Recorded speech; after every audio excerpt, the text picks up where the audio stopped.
여러분 안녕하세요. 저는 메디친에서 대학생 멘토로 활동하고 있는 송티입니다. 네, 오늘은 슬기로운 수험생활 시리즈라고 해서 고3들에게 잔소리 몇 개 하려고 나왔습니다. 제목을 고3 수능 약 보지 마라 이렇게 지어놨는데요.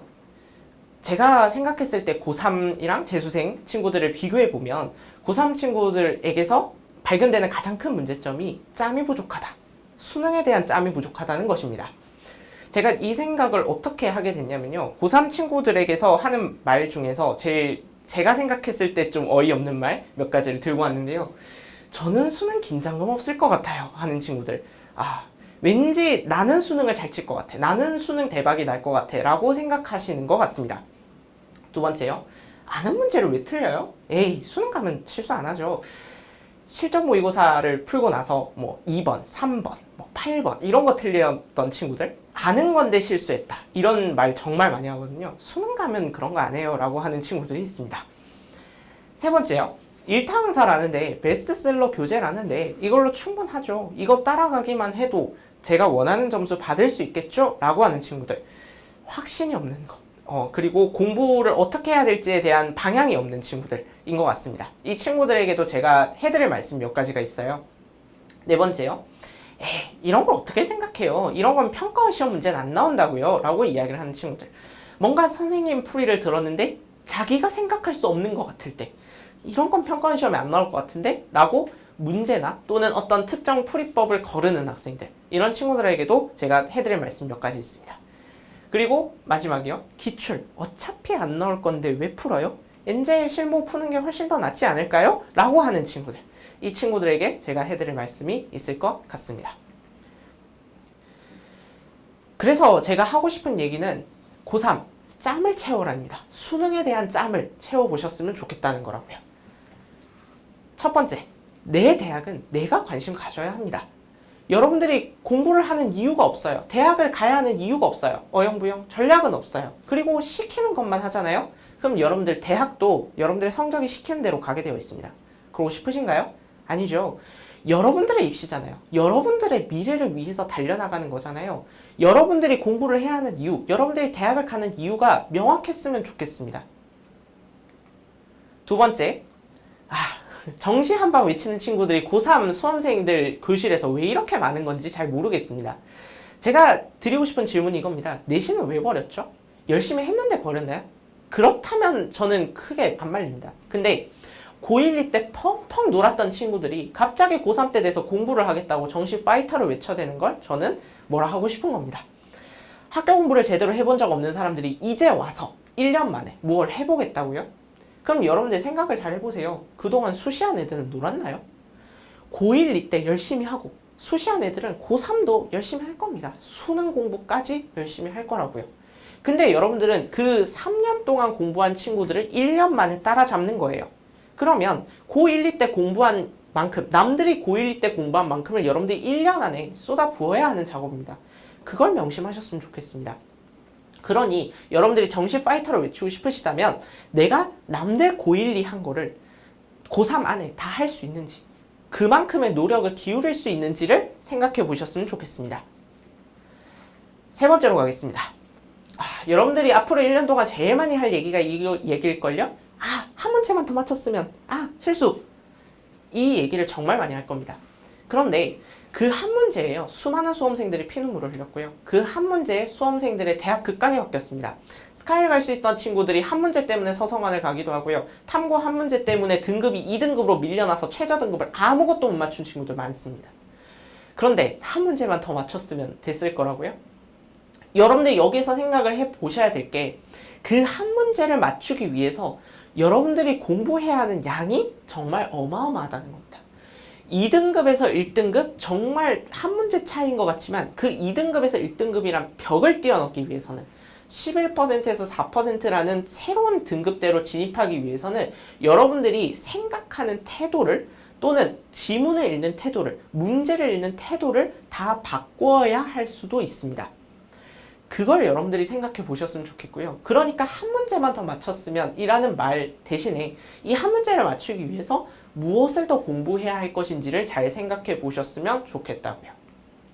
네 번째, 안타깝지만 열심히 하는 친구들, 열심히만 해서 수능은 잘 나오지 않습니다. 수능은 사고력 테스트이기 때문입니다. 여러분들 내신은 솔직히 얘기하면 사고력보다는 암기력이 훨씬 더 중요한 시험입니다.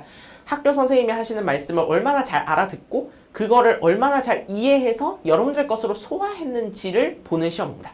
그런데 수능이라는 건요, 사고력 테스트라서 여러분들이 얼마나 생각을 많이 했는지, 고민을 많이 했는지, 한 문장을 두고 어떻게 문제를 풀고 어떻게 문장을 이해할 것인지를 고민한 친구들이 성적을 잘 받아가는 시험입니다. 그러다 보니 여러분들이 고민하고 생각하고 능력을 넓힌 만큼 성적으로 나오는 거고요. 여러분들이 여기서 나는 한계인가 봐. 여러분들 스스로의 생각에, 능력에 한계를 결정짓는 순간 거기에서 여러분들의 성적이 마법같이 멈춰버리는 시험입니다. 그렇기 때문에 나는 열심히 했어, 나는 문제를 많이 풀었어 라고 해서 그것이 바로 성적으로 연결되지 않는다는 걸 생각해 보셨으면 좋겠습니다. 그 다음이요. 고3 친구들 왜 이렇게 모의고사 점수 하나하나에 들뜨고 가라앉고 그게 심하죠? 모의고사 점수 1위 1비는 수능 개망이다 이렇게 적어놨는데요. 모의고사 점수 여러분들이 실력껏 받아냈는지 확실하게 점검하셔야 합니다. 그리고 모의고사의 목적은 내가 아는 것을 완벽하게 맞췄는지를 보는 것이지 내가 얼마나 점수를 잘 받았는지를 목적으로 두면 안 됩니다. 모의고사 점수랑 수능 점수랑 아무 상관이 없습니다. 점수는 아무 상관이 없다고요. 3월 학평이 수능까지 간다? 그게 대표적인 독 사운드입니다. 절대 그렇지 않아요. 공부한다고 오르는 것이 보장되진 않지만 공부 안 하면 내려가는 것은 보장되어 있어요.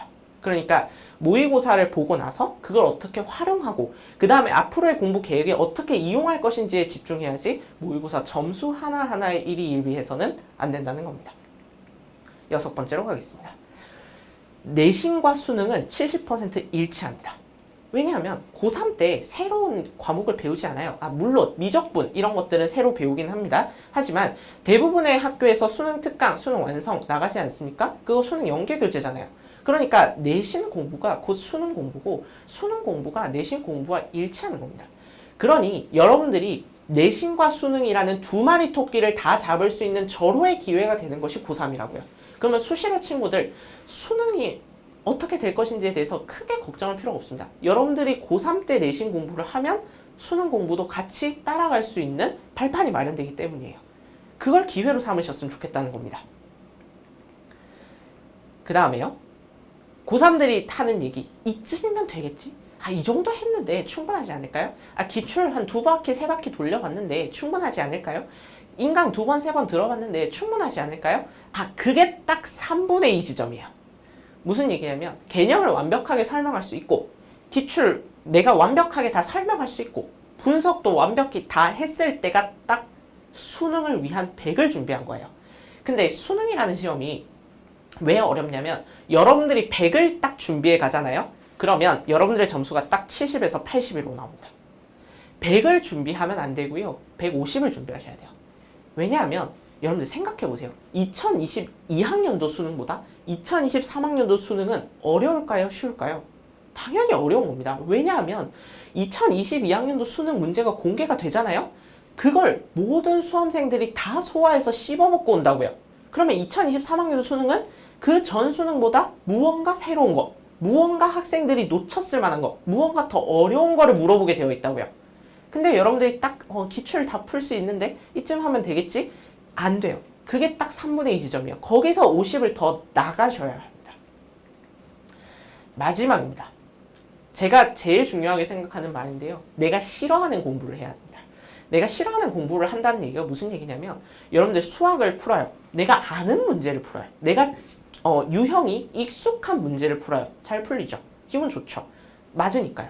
근데 여러분들의 성적을 올릴 수 있는 공부는 그런 공부가 아니에요. 수학에서 내가 어려운 문제를 두고 막혔을 때 무엇을 할지를 생각해 보는 거, 그리고 국어에서 내가 문장이 막혔을 때 어떻게 뚫어나갈지를 생각하는 거, 과탐에서 킬러가 막혔을 때 어떻게 뚫어나갈지를 생각하는 거, 그 생각, 고민, 그곳에서 점수가 올라가는 겁니다. 근데 이 공부는 상당히 피곤합니다. 한 문제 한 문제를 고민한다는 거, 오랜 시간을 두고 계속 한 문제만 쳐다보고 있는 거 정말 피곤합니다. 하지만 거기에서 여러분들의 생각이 발전할 수 있고 점수가 발전할 수 있는 겁니다. 그래서 생각하고 고민할 수 있는 한계가 여러분들 성적의 한계라는 걸 명심하셨으면 좋겠습니다. 제가 잔소리를 좀 많이 했죠. 네, 그런데 여러분들 고3이 되면 여러분들이 한 번쯤 이런 말을 하실 순간이 오실 것 같아서 제가 미리 잔소리를 해드렸습니다. 이건 제 좌우명인데요. Do your best, then you'll be the best. 최선을 다하세요. 그러면 최고가 되어 있을 겁니다. 꿈을 향해 달려나가는 여러분들의 열정과 땀을 응원하겠습니다. 고민과 질문이 있으시다면 메디친, 커뮤니친으로 오세요. 저를 비롯해서 많은 멘토님들이 성심성의껏 답변을 남겨주십니다. 네, 지금까지 들어주셔서 감사합니다.